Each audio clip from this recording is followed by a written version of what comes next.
نحمدہ و نصلی علی رسولہ الکریم اما بعد فاعوذ باللہ من الشیطان الرجیم بسم اللہ الرحمن الرحیم رب اشرح لی صدری ویسر لی امری واحلل عقدۃ من لسانی یفقہوا قولی۔ سورۃ الدخان آیت نمبر 30 سے ہم مطالعہ کریں گے۔ وَلَقَدْ نَجَّيْنَا بَنِي إِسْرَائِيلَ مِنَ الْعَذَابِ الْمُهِينِ مِنْ فِرْعَوْنَ إِنَّهُ كَانَ عَالِيًا مِنَ الْمُسْرِفِينَ۔ صدق اللہ العظیم۔ وَلَقَدْ نَجَّيْنَا بَنِي إِسْرَائِيل، اور البتہ تحقیق ہم نے بنی اسرائیل کو نجات دی، من عذاب المہین، ایک رسوا کن عذاب سے، من فرعون یعنی فرعون سے، انہو کان عالیا من المسرفین، بے شک وہ حد سے گزر جانے والوں میں سے اونچا مقام رکھتا تھا، یعنی حد سے گزر جانے والوں میں بھی بہت ٹاپ آف دی لسٹ میں تھا۔ پچھلے رکوع میں ہم بنی اسرائیل اور فرعون کے کچھ واقعات پڑھ کے آئے ہیں، جیسے اللہ تعالیٰ نے فرعون کو غرق کر دیا اور بنی اسرائیل کو ان سے نجات دی، اور فرعون اور آل فرعون نے اپنے چشمے اور باغات اور عالی شان محلات جو بھی انہوں نے بنائے ہوئے تھے وہ ویسے کے ویسے ہی رہ گئے۔ تو یہاں اللہ تعالیٰ اسی واقعے کی طرف اشارہ کرتے ہوئے فرما رہے ہیں کہ ہم نے بنی اسرائیل کو نجات دی ایک رسوا کن عذاب سے، یعنی فرعون سے۔ رسوا کن عذاب ہم نے بارہا پڑھا ہے، اور قرآن مجید میں حضرت موسیٰ علیہ السلام کا واقعہ میرے خیال سب سے زیادہ انبیاء میں سب سے زیادہ دفعہ آتا ہے کہ کس طریقے سے وہ ان کو جو ہے اپنا غلام بنایا ہوا تھا اور ان سے ہر طرح کے کام لیتے تھے، اور آخر کار انہوں نے ان کے بیٹوں کو ذبح کرنا شروع کر دیا اور بیٹیوں کو زندہ رکھنا۔ تو اس سے برا عذاب اور کیا ہو سکتا تھا۔ اور یہ فرعون جو ہے یہ بہت ہی سرکش قسم کا انسان تھا اور حد سے گزرنے والا میں سے تھا۔ وَلَقَدِ اخْتَرْنَاهُمْ عَلَىٰ عِلْمٍ عَلَى الْعَالَمِينَ، اور البتہ تحقیق ہم نے ان کو اپنے علم کی وجہ سے تمام جہان میں سے چن لیا، یعنی بنی اسرائیل کو۔ اپنے علم کی بنیاد پر کہنے کا مقصد یہ ہے کہ ان کے اندر بھی کچھ خامیاں تھیں، کمزوریاں تھیں، لیکن اللہ تعالیٰ کہہ رہے ہیں کہ ہم نے اپنے علم کی بنیاد پہ ان کو چن لیا، یعنی دنیا میں ان کے علاوہ کوئی اور نہیں تھا اس قابل اس وقت اپنے زمانے میں۔ تو اس کی علماء مفسرین نے جو تشریح کی وہ یہ کہتے ہیں کہ بنی اسرائیل جیسے بھی تھے ان کے اندر بڑیاں خامیاں تھیں، جیسے قرآن مجید میں بہت تفصیل سے ذکر ہے، سورہ بقرہ میں کیا کیا انہوں نے نہیں حرکتیں کیں اور کیا کیا اپنے نبیوں کو نہیں تنگ کی، ایون کہ انبیاء کو قتل بھی کرتے تھے، لیکن اوورآل ان میں توحید جو ہے وہ رہی ہے۔ اوورآل ان کا سواد اعظم جو ہے وہ کبھی شرک میں مبتلا نہیں ہوا۔ ایک فرقہ ان کا جو ہے وہ شرک میں مبتلا ہوا ہے، لیکن وہ بہت کم لوگ تھے جنہوں نے حضرت عزیر علیہ السلام کو اللہ کا بیٹا قرار دیا تھا۔ اس وجہ سے ہی جب قرآن مجید میں یہ آیا تھا کہ اللہ تعالیٰ کا بیٹا انہوں نے قرار دیا ہے حضرت عزیر کو، تو جو مدینے میں یہودی تھے وہ انہوں نے انکار کر دیا، انہوں نے کہا یہ تو ہم نے تو نہیں کیا، یہ کہاں سے آپ لے ہیں۔ لیکن بعد میں جب تحقیقات ہوئی ہیں میرے خیال یہ 19ویں 20ویں صدی میں ہی، تو وہ پھر کچھ سکرولز جو ہیں کچھ غاروں سے ملے ہیں، اور وہاں سے پھر وہ تحقیقات ہوئیں، تو وہ واقعی اس میں پھر وہ ثابت ہوا کہ بنی اسرائیل کا کوئی ایسا قبیلہ تھا جو شاید ان سے علیحدہ ہو گیا ہوا تھا یا جس طرح بھی، تو انہوں نے حضرت عزیر کو اللہ تعالیٰ کا بیٹا قرار دیا تھا۔ تو یہ قرآن مجید کی حقانیت کا بھی ایک بہت بڑا ثبوت ہے، جو کہ یہودی مانتے نہیں تھے کہ ہم نے تو کبھی اس طرح نہیں کیا۔ ہاں باقی اور تو جو بھی چیزیں کرتے رہیں، تو بچڑے کی بھی پوجا، ہاں یہ بھی صحیح ہے، تو یہ بھی شرک میں آتا ہے۔ تو لیکن مفسرین نے یہ کہا کہ اوورآل یعنی ان کا سواد اعظم جو ہے وہ عمومی طور پہ اس پہ رہا ہے، تو اسی وجہ سے اللہ تعالیٰ نے ان کو چن لیا۔ بہرحال یہ ان کی ایک علماء کی رائے ہے۔ وَآتَيْنَاهُم مِّنَ الْآيَاتِ مَا فِيهِ بَلَاءٌ مُّبِينٌ، اور ہم نے ان کو ایسی نشانیاں عطا فرمائیں جس میں ان کے لیے ایک آزمائش تھی، کھلم کھلا آزمائش تھی۔ یہ بلا ان کا لفظ آپ قرآن مجید میں پڑھتے ہوں گے اور بعض دفعہ سمجھ نہیں آتی. بلا ان کا دونوں طرح کا مطلب ہوتا ہے، احسان بھی ہوتا ہے اور آزمائش بھی ہوتا ہے. اور یہ وہ احسان، وہ آزمائش ہوتی ہے جو فزیکلی ہوتی ہے، یعنی کہ جس کو آپ محسوس کر سکتے ہیں انعامات کی شکل میں یا کسی دوسری تکلیف کی شکل میں. تو ان کے اوپر جو بلاء مبین جو ہے اللہ تعالیٰ نے جو نشانیوں کے طور پہ دی، یہی تھا کہ فرعون سے نجات دی، ان کے اوپر من و سلوہ اتارا، ان کو جو ہے نا 12 چشمے ان کے لیے جاری کر دیے. تو یہ جو آزمائشیں تھیں اللہ نے دے کے آزمایا. کہتے ہیں نا اللہ لے کے بھی آزماتا ہے اور دے کے بھی آزماتا ہے. تو یہ ساری جو چیزیں تھیں یہ اللہ تعالیٰ کی طرف سے آزمائش تھیں ان کی، کہ اللہ تعالیٰ نے یہ ساری نعمتیں دیں اور اس کے ساتھ اللہ تعالیٰ نے ان کو آزمایا. تو یہ ان کے لیے بہت بڑی آزمائش تھی، اور یہی ان کے لیے نشانیاں تھی آزمائش کی، کہ اللہ تعالیٰ نے پہلے تو تکلیف میں تھے لیکن بعد میں اللہ تعالیٰ نے اتنی نعمتیں دے کے آزمایا کہ اب یہ کیا کرتے ہیں. اور آپ کو پتہ ہے انہوں نے پھر کیا کیا تھا. جب حضرت موسیٰ علیہ السلام نے کہا تھا اب فلسطین میں جانا ہے اور جہاد کرنا ہے، تو انہوں نے کہا تھا کہ فَاذْهَبْ أَنْتَ وَرَبُّكَ فَقَاتِلَا إِنَّ هَاهُنَا قَاعِدُونَ. آپ جائیں اور آپ کا رب جائے، ہم تو ادھر ہی بیٹھے ہیں. اور یہی واقعہ پھر جب حضور پاک صلی اللہ علیہ وسلم آپ صلی اللہ علیہ وسلم کے دور میں صحابہ کرام کو جب جہاد کے لیے جانے کا کہا، تو صحابہ کرام نے بڑے دھڑلے سے اور بڑے کانفیڈنس سے اور بڑے جوش سے اور محبت سے کہا تھا کہ حضور ہم اپنی گردنیں کٹوا دیں گے، جہاں آپ کہیں گے ہم جائیں گے. ہم وہ موسیٰ علیہ السلام کی قوم کی طرح نہیں کہیں گے کہ آپ جائیں اور آپ کا رب جائے اور جہاد کریں، ہم ادھر ہی بیٹھے ہیں، ہم ایسا نہیں کریں گے. اور وہ بالکل کلیئر پھر تاریخ بھری پڑی ہے کہ صحابہ کرام نے کتنا جہاد کیا.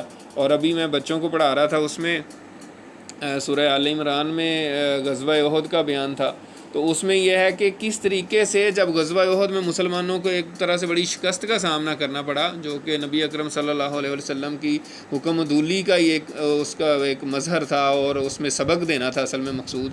اور اتنے زخمی 70 شہید ہو گئے اور باقی زخمی تھے، بہت بری حالت تھی. اور مدینہ آگے، اور آپ صلی اللہ علیہ وسلم کو بھی خیال آیا کہ کہیں وہ واپس دوبارہ نہ اٹیک کر دیں. اور ادھر ابو سفیان کو بھی یہ آیا کہ یار ہم نے تو ان کا بالکل صفائی کر دیتے ہیں، ہم آگے گئے ہیں.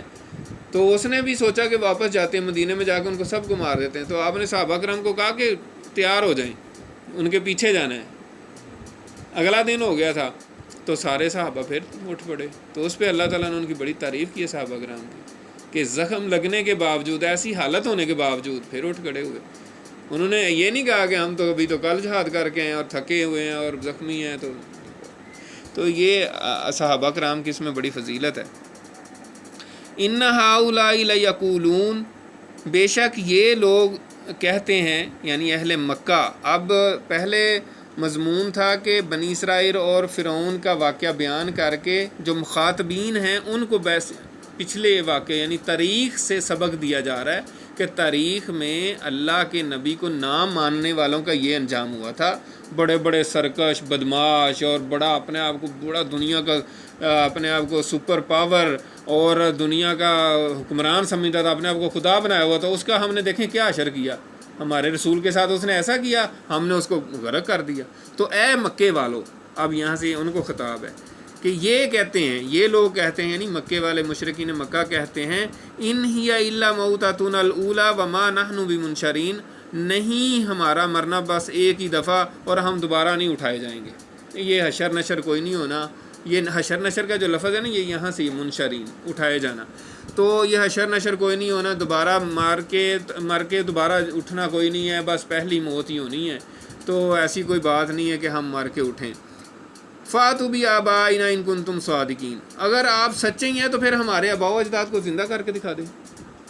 یہ آپ صلی اللہ علیہ وسلم کا اہل مکہ کہتے تھے، مشرکین مکہ. اور یہاں بظاہر عام سننے والا سطحی جو بات ہے وہ کہے گا کہ ہاں یار بات تو بڑی صحیح کی ہے، لیکن کسی بھی بات کی طے میں جو بات ہوتی ہے، اصل بات وہ ہوتی ہے، یعنی اس کی گہرائی میں اس کو ذرا اچھے ٹھنڈے دل سے سوچ کے غور و فکر کر کے. پھر یہ نہیں ہے کہ اوپر سے کوئی بات کرتے بندہ کہ ہاں یار بات تو ٹھیک ہے، مطلب بات ٹھیک ہے، اب اس کے انالیسس کیا ہے، ٹھیک ہے نا.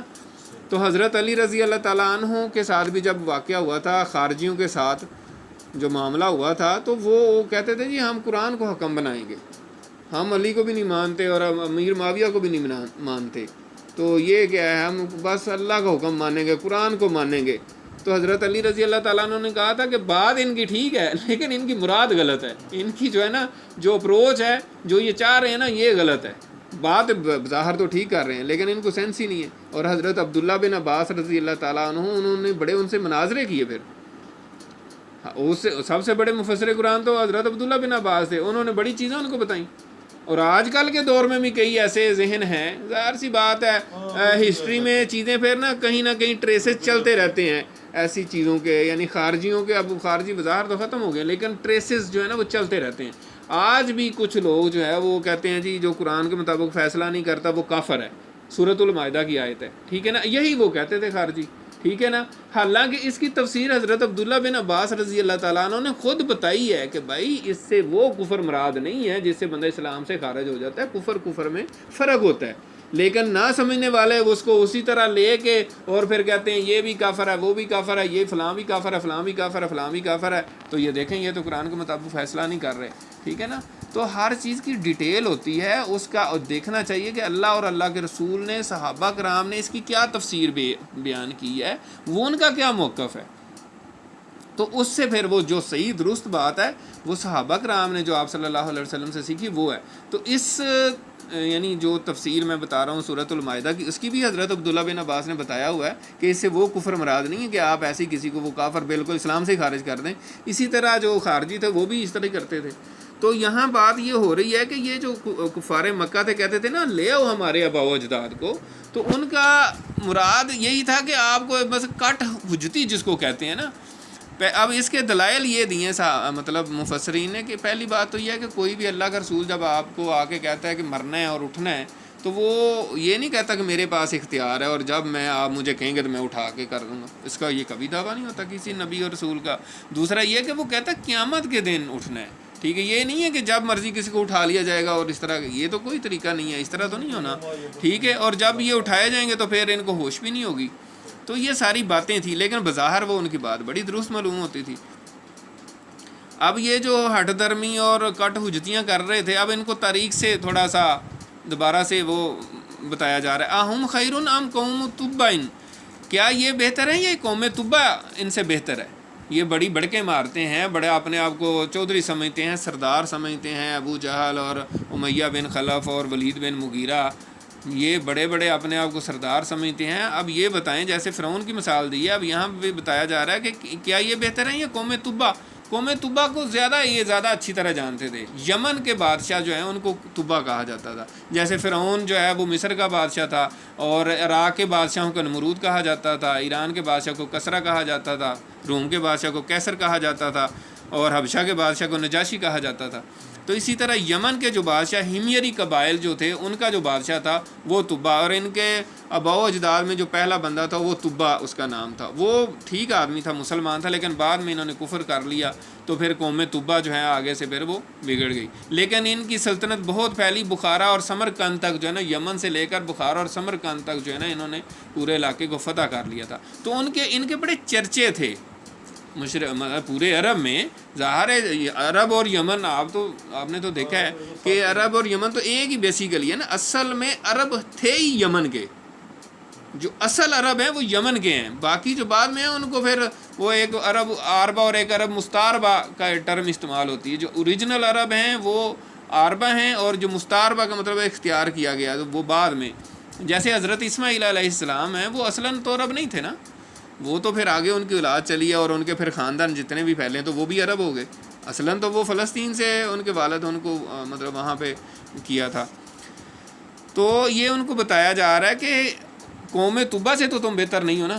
تو وہ دیکھو ان کا کیا بنا، وہ بھی تباہ ہو گئی، تو تم کیا چیز ہو. والذین من قبلہم، اور جو ان سے پہلے وہ گزرے ہیں، قوم عاد، قوم سمود اور قوم شعیب علیہ السلام، قوم لوط، ان کا کیا بنا. اہلکناہم، ہم نے ان سب کو ہلاک کر دیا. انہم کانوا مجرمین، وجہ یہ تھی کہ یہ جرم کرتے تھے، مجرم لوگ تھے، اور ہم نے ان کو ہلاک کر دیا. اور اگر تم ابھی نہ باز آئے تو تم بھی ہلاک کر دیے جاؤ گے. اب یہاں پہ آج کے دور میں ہم قرآن مجید پڑھ رہے ہیں تو کیا ہمارے لیے بھی اس میں کوئی سبق ہے؟ یہ تو مشرکین مکہ سے بات ہو رہی ہے. تو جیسے فرعون کی قوم، فرعون اور اس کی قوم کی مثال اور قوم تبا کی مثال مشرکین مکہ کو دی گئی. آج کے دور میں مشرکین مکہ اور وہ ساری اگزامپلز ہمارے لیے ظاہر ہے. قرآن مجید تو قیامت تک کے لیے ہے نا، تو وہی ایگزامپل جو ہیں وہ اب ہمارے لیے ویلڈ ہیں. یعنی اب ہم کسی کو ہم کہیں گے کہ دیکھیں کیا حال ہوا، مشرکین مکہ کا کیا ہوا اور قوم طبا کا کیا ہوا اور فرعون کا کیا ہوا. تو آج کا کوئی بڑا ہٹ درم بندہ ہو اور اپنے آپ کو توپ چیز سمجھے اور کہے کہ جی میں تو بڑا ہوں، اور قرآن مجید کو یا دین کو یا دینی باتوں کو یا دینی شعار کو جو ہے نا وہ کچھ نہ سمجھے اور اپنی بڑا فلسفہ بیان کرے اور اپنے آپ کو انٹلیکچوئل سمجھے، اور سمجھتے ہیں لوگ، آپ کو پتہ ہی ہے، ٹھیک ہے نا. تو پھر ایسے لوگوں کو جو ہے نا، یہ ایسے لوگ بھی مخاطبین ہیں یعنی آج کے دور کے حساب سے.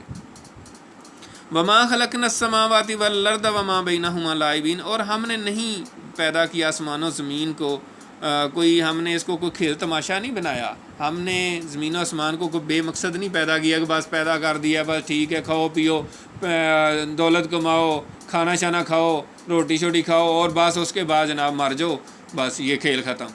تو ایسی بات نہیں ہے، اس کا ایک نتیجہ نکلنا ہے. یہ رزلٹ اورینٹڈ سارا ہے، پوری کیلکولیشن حکمت کے ساتھ چیزیں ڈیزائن کی گئی ہیں.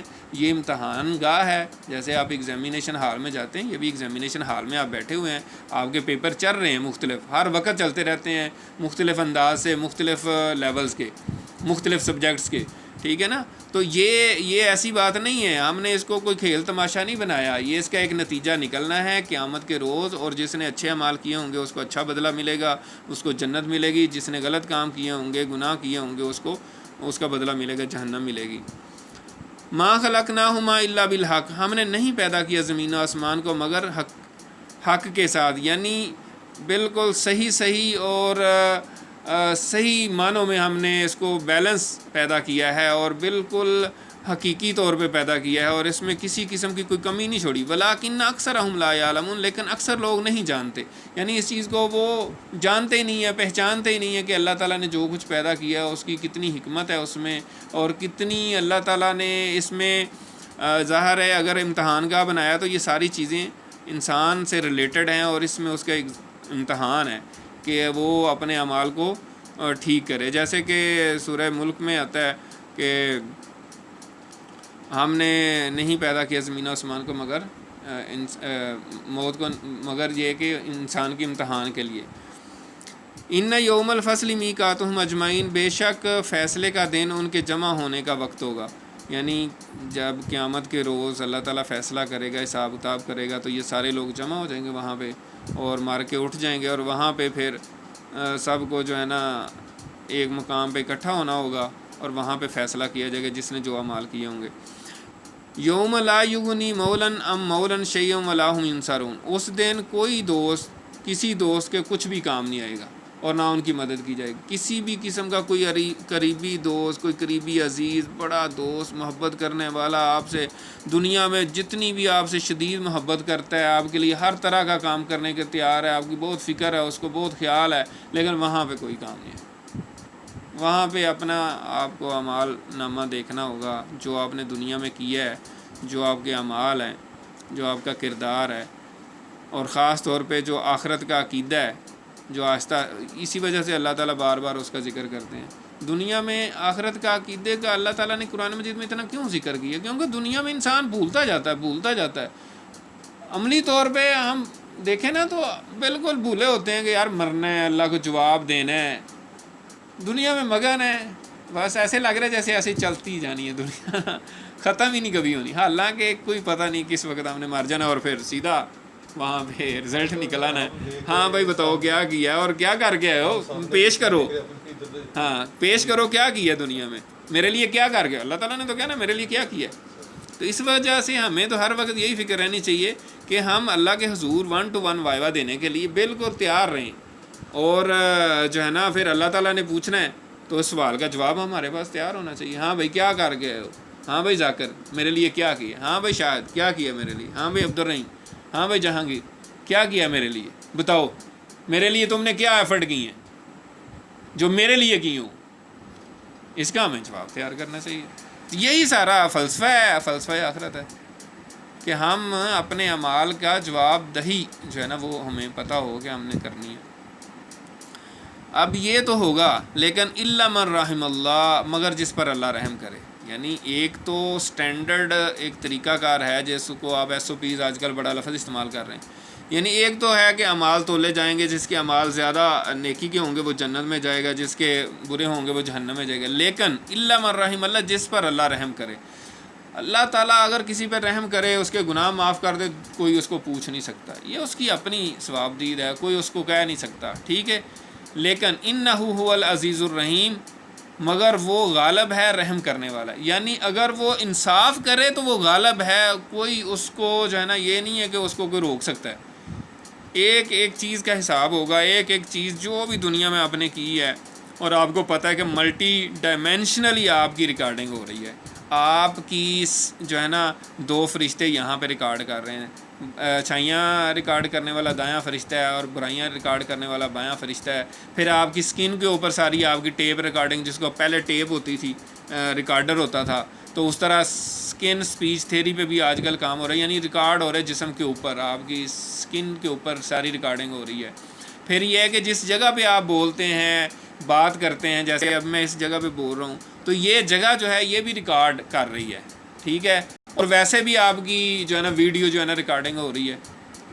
تو اتنی زیادہ ریکارڈنگز ہو رہی ہیں کہ قیامت کے دن اگر کوئی بندہ کہے گا کہ میں نے نہیں کیا تو اس کا منہ بند کر دیا جائے گا، اور اس کے اعضاء خود بولیں گے، قرآن مجید میں ہے کہ اس کے اعضاء بول کے بتائیں گے، اور وہ کہے گا کہ تم کیوں بول رہے ہو، میں نے تو تم تو میرے جسم کا حصہ ہو، تو وہ کہیں گے کہ اللہ تعالیٰ نے ہمیں بلوایا۔ تو اس لیے ہر چیز کا جو ہے نا حساب ہوگا، اور یہ اللہ تعالیٰ کی غالب صفت کے مطابق ہے، یعنی کہ اللہ تعالیٰ غالب ہے، پورا پورا حساب لے گا، اس کو کوئی روک نہیں سکتا۔ لیکن الرحیم میں یہ ہے کہ وہ رحم کرنے والا بھی، ہاں کسی کی غلطیاں کوتاہیاں بخش دے تو وہ رحیم ہے۔ تو یہ دونوں چیزیں اس میں آ گئی۔ اب یہ 2 چیزیں جو ہیں بیان کرنے کے بعد اب آ رہا ہے کہ جو کافر ہیں، جو مشرک ہیں، ان کا وہاں پہ کیا معاملہ ہوگا، وہاں کا جو ماحول ہے، وہاں کا جو سینیریو ہوگا، اس کو پیش کیا گیا ہے، اور اس کے بعد پھر مومنین کا، دونوں کا جو ہے نا ایک منظر کشی ایک طرح سے کی گئی ہے۔ تو یہاں سے وہ شروع ہو جاتی ہے، ان شجرۃ الزقوم، بے شک زقوم یعنی تھوہر کا درخت جو ہے، طعام الاسیم، وہ گناہ گاروں کا کھانا ہوگا۔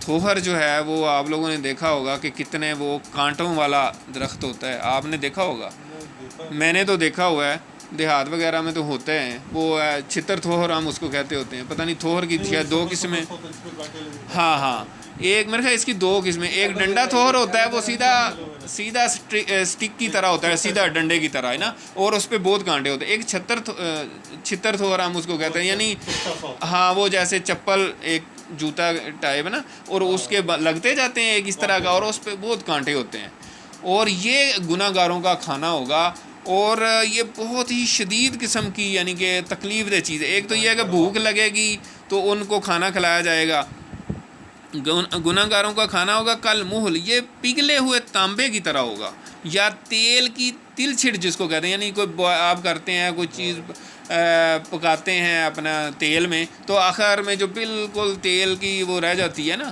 پگھلا سا تھوڑا سا وہ اینڈ پہ جو رہ جاتا ہے، اس کو کہتے ہیں تل چھٹ۔ یغلی فی البطون، یہ پیٹوں میں یعنی جسم کے اندر جو ہے نا یہ ابلے گا، کھولے گا، کاغلی الحمیم، جیسے پانی کھولتا ہے اس طریقے سے۔ اب یہ جو ہے یہ مطلب دنیا میں لوگ بتاتے ہیں، حکیم لوگ جو ہیں وہ بتاتے ہیں کہ پتہ نہیں کسی بیماری کے لیے جو ہے اگر وہ کہتے ہیں کہ جی تھوہر کو اپنے پاؤں کے نیچے کچلیں، تھوہر کا لے کے نا اس کو پاؤں کے نیچے کچلیں، تو وہ کہتے ہیں کہ اس طریقے سے بھی زبان پہ کڑواہٹ آ جاتی ہے اس کی، اتنا یعنی زہریلا، اور اس کے اندر اتنا زہریلا مادہ ہے۔ تو جب یہ ان کو بھوک لگے گی، کھلایا جائے گا، حلق میں اٹکے گا، وہ کہیں گے پانی، اب ظاہر نیچے نہیں جا رہا تو اوپر سے ابلتا ہوا، یعنی اتنا شدید پانی کہ بوائلنگ واٹر، وہ ان کو پلایا جائے گا، تو اس سے نیچے جائے گا، جس سے ان کی، یہاں پہ تو نہیں ہے، قرآن مجید میں اور جگہ آتا ہے کہ ان کی آنتیں گل جائیں گی، اور کیا کہا جائے گا، خذوہ، اس کو پکڑ لو، فاتلوہ، اور اس کو گھسیٹ کے لے جاؤ، الی سواء الجحیم، جہنم کے درمیان میں سے اس کو لے کر جاؤ، اور وہ دیکھو ادھر تھوہر کے درخت ہیں، وہاں جا کے اس کو یہ ساری چیزیں کھلاؤ. یہ تقدیم و تاخیر ہوتی ہے، یعنی یہ بات پہلے ایک طرح سے ہوئی اور باقی چیزیں بعد میں ہوں گی. اب آگے کیا ہے، ثم صبوا فوق راسہ من عذاب الحمیم، پھر اس کے سر پر ابلتا ہوا پانی ڈالو. یہ دنیا میں اپنے آپ کو بڑی چیز سمجھتا تھا، اپنے آپ کو بڑا مغرور تھا، تو اس کے سر کے اوپر ابلتا ہوا پانی ڈالو. پھر کیا کہا جائے گا، ذق، کہا جائے گا چکھو، انک انت العزیز الکریم، تو بڑا جو ہے نا عزیز یعنی بڑا شریف بنتا تھا، الکریم بڑا اپنے آپ کو رئیس سمجھتا تھا، ٹھیک ہے، اپنے آپ کو بڑا عزت والا سمجھتا تھا، بڑا شریف سمجھتا تھا. شریف مطلب جو اپنے سوسائٹی میں اپنے آپ کو لوگ بڑا اچھا، وہ بڑے ہائی فیملی سمجھتے ہیں نا. تو تم دنیا میں تو اپنے آپ کو بڑی چیز سمجھتا تھا، لیکن اب مزہ چکھو ذرا، تیرا سر بڑا بلند تھا اور تو بڑی چیز اپنے آپ کو سمجھتا تھا. ان ھذا ما کنتم به تمترون، یہ وہ چیز ہے جس میں تم شک کیا کرتے تھے. تم کہتے تو نہیں او بس جی، اے دنیا مٹھی اگلی کس نے ڈٹھی. یہ بڑا مشہور محاورہ ہے پنجابی میں، ٹھیک ہے نا. نہیں جی نہیں، وہ خیر ہے، پتہ نہیں، اس طرح کے محاورے بنائے ہوئے ہیں لوگوں نے کہ نہیں جی بس ہے، یہ کوئی نہیں، مجھے تو لگتا ہے ایسی دنیا چلتی رہنی ہے. ہمارے آفس میں نے کئی دفعہ آپ کو بتایا، ایک بندہ وہ کہتا ہے مجھے تو یار لگتا ہے ایسے ہی چلتا رہنا ہے، میں یہ باتیں ہیں، نعوذ باللہ، ٹھیک ہے نا. تو آج بھی بڑے لوگ ہیں جو شک کرتے ہیں اور شک کو پھیلاتے ہیں اور اس کو بڑا انٹلیکچوئل اپنے آپ کو پھر سمجھتے ہیں کہ یار دیکھیں میرا بھی کوئی لیول ہے نا، میں اس طرح کی بات کر رہا ہوں. تو یہ لیول شیول جو ہے نا وہ ہو سکے گا. یہ کوئی انٹلیکچوئلزم نہیں ہوتا کہ آپ بڑی اچھوتی نئی بات کر رہے ہیں، یعنی جو قرآن مجید سے بھی ہٹ کے، یعنی اس طرح تو آپ بڑا اپنے آپ کو کہیں یار دیکھیں ایسی تو کبھی کسی نے بات ہی نہیں کی. جیسے آج کل مطلب بچہ کوئی ہوتا نا، کہتے ہیں جی ایسا نام رکھنا جو پہلے کبھی کسی نے نہ رکھا ہو، تو اس کا نام کچھ بھی رکھ لیں، ایسی بات نہیں ہے، میننگ فل نام رکھنا چاہیے. تو یہاں سے یہی بھی بات ہے کہ انٹلیکچوئلزم، دانشور اپنے آپ کو کوئی بندہ کہتا ہے، انٹلیکچوئل کہتا ہے، تو یہ نہیں ہے کہ آپ ایسی بس نہیں اچھوتی باتیں کریں خواہ اسلام کے خلاف ہوں اور اپنے آپ کو مسلمان بھی کہیں، تو یہ کوئی بات نہیں ہے. تو ایسے شک کرنے والوں کا انجام یہی ہوگا. لیکن جو لوگ اللہ سے ڈرتے ہیں، جو آخرت پر ایمان رکھتے ہیں، جن کو یقین ہے کہ ہم اللہ کے حضور جانا ہے، 1 to 1 وائوا ہونا ہے، اللہ کو ہم نے جواب دینا ہے، ان کا کیا ہوگا مقام. ان المتقین فی مقام امین، بے شک نیکوکار اللہ سے ڈرنے والے امن کے مقام پہ ہوں گے، امن کی جگہ پہ ہوں گے. فی جنات و عیون، وہ باغات میں ہوں گے اور چشموں میں ہوں گے. مقام امین، امن والا مقام، اس کا کیا مطلب ہے؟ امن کا مطلب ہوتا ہے کہ کسی قسم کی کوئی ٹینشن نہیں ہے. آپ کو دنیا میں دیکھیں، ہم ایسے سوسائٹی میں رہتے ہیں، ایسے معاشرے میں رہتے ہیں، کبھی بجلی نہیں ہے اس کی ٹینشن، پتہ نہیں یار کب آئے گی، چلی گئی ہے، پتہ نہیں کیا ہوگا. گیس نہیں آ رہی، کوئی کھینچ رہا ہے، کوئی ادھر ٹینشن، یہ پانی کے مسئلے ہیں، گیس کے مسئلے ہیں، اور سوسائٹی میں بڑے مسائل ہوتے ہیں. آپ جہاں میں بھی زندگی گزار رہے ہیں اس دنیا میں، معاشرے میں رہتے ہوئے آپ کے بڑے مسائل ہیں. کبھی یہ مسئلہ ہے، کبھی سیکورٹی کے مسائل ہیں، کوئی اس کے گھر ڈکیتی ہو گئی، کبھی یہ، وہاں پہ کسی قسم کی کوئی ٹینشن نہیں آپ کو، بالکل امن، مکمل طور پہ امن. دنیا کی کوئی کسی قسم کی جو پرابلم انسان کو ہوتی ہے وہ وہاں پہ نہیں ہوگی. تو یہ نیکوکاروں کو پھر یہ اللہ تعالیٰ کی طرف سے ملے گا. اور وہ باغات میں ہوں گے، چشمے بہہ رہے ہوں گے. یلبسون من سندس و استبرق، وہ پہنیں گے باریک ریشم اور موٹی ریشم. متقابلین، ایسے لباس انہوں نے پہنے ہوں گے اور ایک دوسرے کے آمنے سامنے بیٹھ کے بات چیت کریں گے، آرام سے سکون سے بیٹھیں گے، انجوائے کریں گے. کذالک زوجناہم بحور عین، اور اسی طرح ہم ان کی شادیاں کر دیں گے موٹی آنکھوں والی حوروں سے. یدعون فیہا بکل فاکہۃ آمنین، وہاں وہ ڈیمانڈ کریں گے، آرڈر کریں گے ہر طرح کی لذیذ چیز. فاکہۃ کا عام طور پہ ترجمہ کرنے والوں نے پھل کیا ہے، لیکن اس کا جو میننگ ہے نا وہ ہے لذیذ چیزیں، یعنی ہر طرح کی لذیذ چیزیں، صرف پھل ہی نہیں ہے، مطلب اور بھی جو آپ کو مزیدار چیزیں چاہیے آپ آرڈر کریں گے. احادیث میں آتا ہے کہ کوئی پرندہ جا رہا ہوگا، آپ کو دل کرے گا کہ یار یہ تو بڑا مزیدار ہے، جیسے بٹیر ہے یا اور کوئی جو آپ کو پسند ہے، تو وہ بھنا ہوا آپ کے دل میں خیال ہی آئے گا، وہ بھنا ہوا آپ کے سامنے آ جائے گا. اسی طرح پھل جو بھی آپ چاہیں گے، پھل کے قریب جائیں گے وہ شاخ نیچے آ جائے گی، وہ آپ توڑ کے کھائیں گے. یعنی جو کچھ بھی آپ کو لذیذ چیز چاہیے ہوگی، ہاں بالکل. تو فروٹ اس سینس میں نہیں ہے، میں ہر طرح کی مزیدار چیز. لا یذوقون فیہا الموت الا الموتۃ الاولی، وہاں وہ موت کا مزہ نہیں چکھیں گے، یعنی موت ان کو نہیں آئے گی، صرف پہلی موت جو دنیا میں آئی تھی اور پھر وہ مر گئے تھے، پھر قیامت کے روز سے سارے انسان اٹھے ہیں، وہی موت ہے۔ اور حدیث میں آتا ہے، بخاری شریف کی حدیث ہے کہ موت کو ایک مینڈے کی شکل میں جنت اور جہنم کے درمیان میں لا کے ذبح کر دیا جائے گا، اور سب کو بتا دیا جائے گا اب تم نے مرنا نہیں ہے۔ جنتی خوش ہوں گے اور جہنمی روئیں گے کہ یار ہمارے اوپر پہلے عذاب ہے، ہم تو سمجھ رہے تھے مر جائیں گے تو جان چھوٹ جائے گی، لیکن یہ تو نہیں، اور جنتی خوش ہوں گے کہ یار یہ تو اچھی بات ہے۔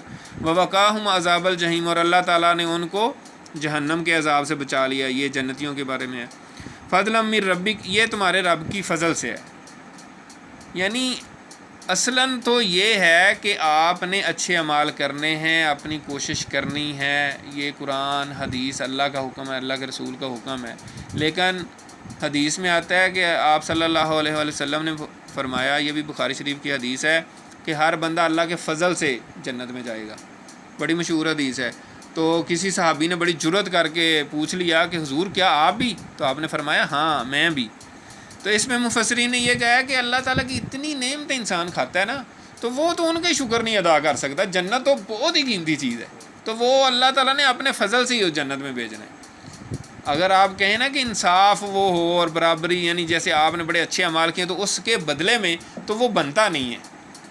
آپ جتنی نعمتیں دنیا میں اللہ تعالیٰ کی کھا لیتے ہیں، اور جو اللہ تعالیٰ نے آپ کو نعمتیں دی ہوئی ہیں، وہ اس کے مطلب آپ جو بھی اچھے کام کر لینا وہ اس کا ہی بدل نہیں ہو سکتے۔ تو جنت تو پھر کیسے، جنت تو بہت ہی قیمتی چیز ہے، اس کا تو آپ سوچ بھی نہیں سکتے نا، آپ کو سوچ میں آ ہی نہیں سکتا کہ وہ کیا چیز ہے۔ یہ بھی حدیث ہے کہ کسی انسان کے اندر سوچ کے اندر وہ آ ہی نہیں سکتی، ایسی ایسی ہے اس کے اندر۔ یہ ہم صرف سمبولیکلی چیزیں بتا رہے ہوتے ہیں نا، لیکن وہ اس کی کیا شان ہوگی۔ تو یہ اللہ کے فضل سے ہی ہوگا۔ ذالک هو الفوز العظیم، اور یہ بہت بڑی کامیابی ہے۔ یہ ہے اصل جو ہے نا سکسیزفل پرسن جو ہے۔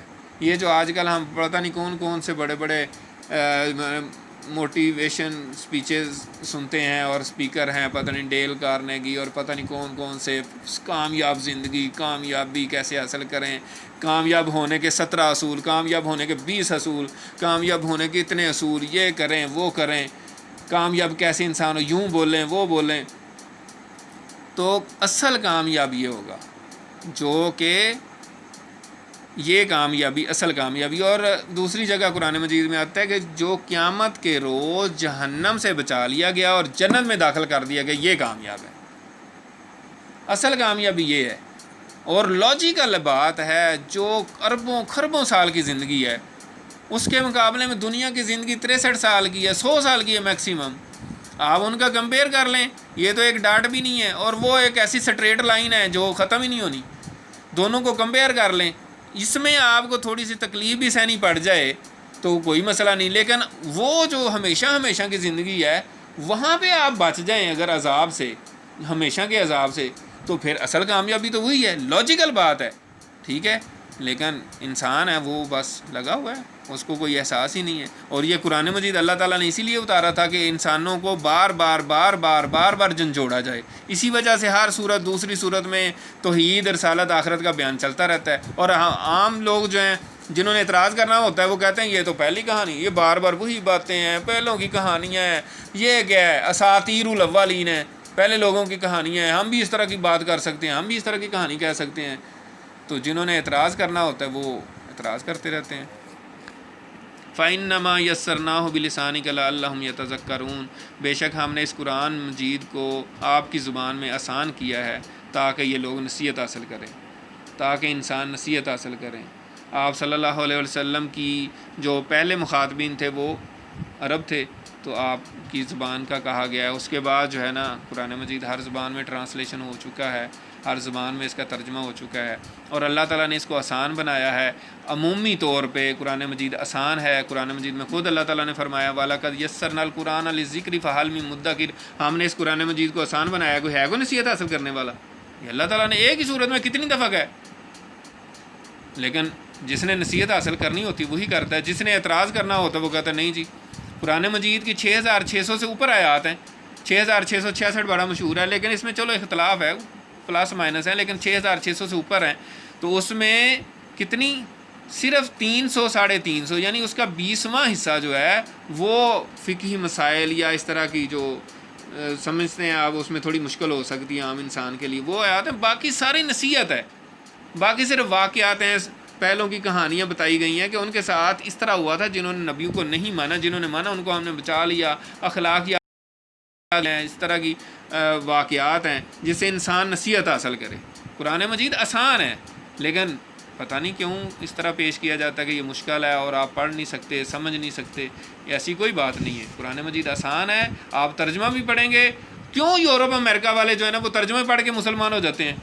ان کو کیوں نہیں مشکل لگتا؟ ہم مسلمان ہیں، ہمارے لیے قرآن مجید مشکل ہے، اور یورپ امریکہ والوں کے لیے آسان ہے، وہ پڑھ کے ترجمہ پڑھ کے مسلمان ہو جاتے ہیں۔ یہ کیا بات ہوئی؟ کیوں ہمیں اس طرح بتایا جاتا ہے کہ قرآن مجید نہ پڑھو، تم سمجھ نہیں سکتے، گمراہ ہو جاؤ گے؟ قرآن مجید گمراہ نہیں کرتا، گمراہ وہ ہوتا ہے جس کے پہلے ہی دل میں کجی ہوتی ہے، جو بے ایمانی ہے جس کے دل میں، وہ اس کو جو مرضی آپ کر لیں، اس کو 1,00,000 دلیل دیں وہ کہے گا نہیں۔ بڑا مشہور واقعہ ہے، ایک بزرگ تھے، ان کو شیطان آ گیا، اس نے کہا جی میں خدا کو نہیں مانتا، انہوں نے ایک دلیل دی، اس نے رد کر دی، یعنی جس طرح علمی طور پہ رد کی جاتی ہے پراپر طریقے سے لاجیکلی، اس نے رد کر دی، انہوں نے دوسری دلیل دی، اس نے وہ بھی رد کر دی، انہوں نے تیسری دلیل دی، اس نے وہ بھی رد کر دی۔ شیطان کے پاس بھی بہت نالج ہے۔ اخیر ان کو کوئی اشارہ ہوا، جس طرح بھی ان کو کوئی بزرگ اپنے نظر آئے یا جس طریقے سے بہرحال واقعہ مشہور ہے، تو انہوں نے کہا کہ اللہ کے بندے اس کو کہو کہ میں اللہ تعالیٰ کو نا بغیر دلیل کے مانتا ہوں، یہ دلیلیں تم 360 بھی دو گے تو یہ رد کر دے گا۔ تو انہوں نے پھر کہا کہ میں بھائی اللہ تعالیٰ کو بغیر دلیل کے مانتا ہوں، میں دلیل، وہ پھر بھاگ گیا شیطان، اس نے کہا کہ اب میں کچھ نہیں کر سکتا، یہ تو بندہ ہی اب میری رینج سے باہر چلا گیا۔ تو یہ چیز ہے۔ تو اللہ تعالیٰ سے دعا ہے کہ اللہ تعالیٰ ہمیں قرآن مجید کو سمجھنے کی اور اس کی طرف رجوع کرنے کی توفیق عطا فرمائے، میرے سمیت۔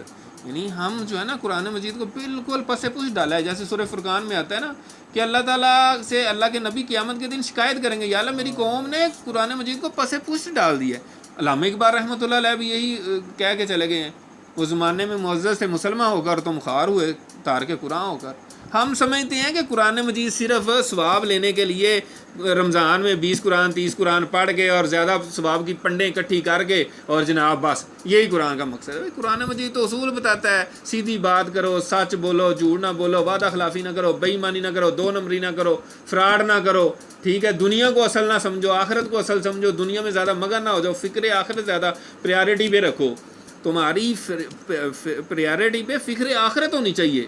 دنیا کے ساتھ معاملہ کرو لیکن پریارٹی پہ 50% سے زیادہ آخرت کی فکر ہونی چاہیے کم از کم، ٹھیک ہے، اور پھر دنیا کی ہونی چاہیے۔ اگر تمہارا 99% دنیا میں ہی ہے تو پھر تم خاک مسلمان اور خاک مومن ہو، نہ تمہیں دین کی فکر ہے، نہ تمہیں امت مسلمہ کی فکر ہے، نہ تمہیں کسی اور چیز کی فکر ہے، تو پھر کیا ہے؟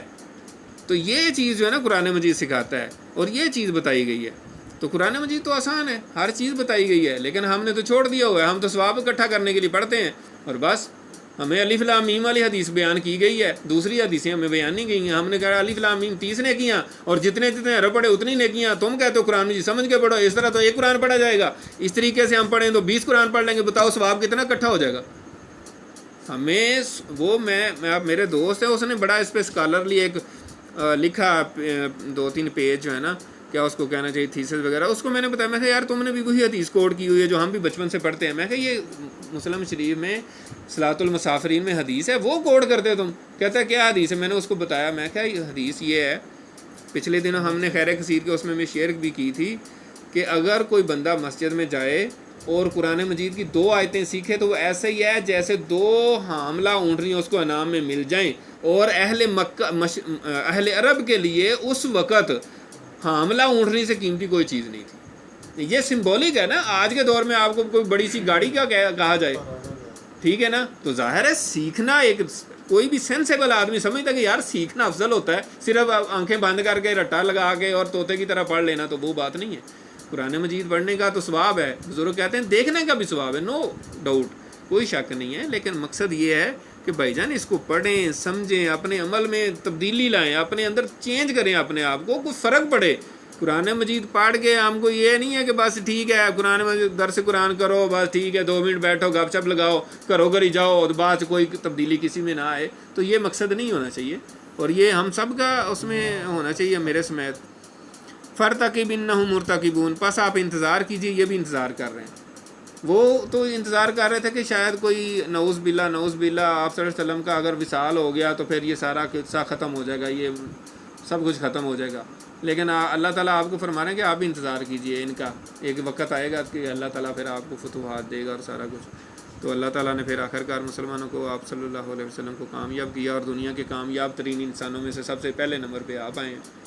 اب غیر مسلموں نے بھی انالیسس کیا اور نیوٹرل ہو کے جب انہوں نے سوچا ہے، دیکھا ہے، تو مائیکل ہارٹ نے کتاب لکھی ہے، اس میں آپ صلی اللہ علیہ وسلم کو پہلے نمبر پہ اس نے رکھا ہے. تو اللہ تعالیٰ سے دعا ہے کہ اللہ تعالیٰ ہمیں عمل کرنے کی توفیق عطا فرمائے اور قرآن مجید کو سمجھنے کی توفیق عطا فرمائے. وآخر دعوانا ان الحمد للہ رب العالمین.